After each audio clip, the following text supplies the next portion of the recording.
Atos 12, verso 1 ao 14. Prisão e livramento de Pedro.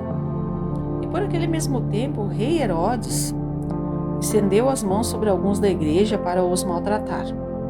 E matou à espada Tiago, irmão de João. E vendo que isso agradara aos judeus, continuou mandando prender também a Pedro. E eram os dias dos pães sem fermento.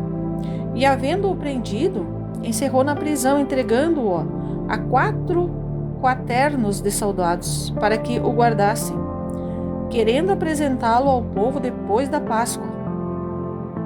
Pedro, pois, era guardado na prisão, mas a igreja fazia contínua oração por ele a Deus. E quando Herodes estava para o fazer comparecer nessa mesma noite, estava Pedro dormindo entre 2 soldados, ligado com 2 cadeias, e os guardas diante da porta guardavam a prisão. E eis que sobreveio o anjo do Senhor e resplandeceu uma luz na prisão.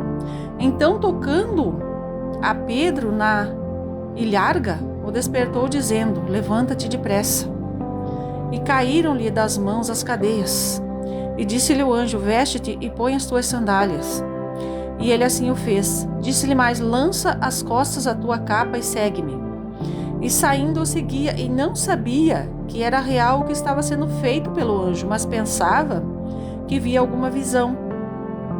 E quando passaram a primeira e a segunda guardas, chegaram à porta de ferro, que dá para a cidade, a qual se lhes abriu por si mesma. Assim, tendo saído, percorreram uma rua, e logo o anjo se apartou dele. E Pedro, tornando a si, disse: agora sei verdadeiramente que o Senhor enviou o seu anjo e me livrou da mão de Herodes e de tudo que o povo dos judeus esperava.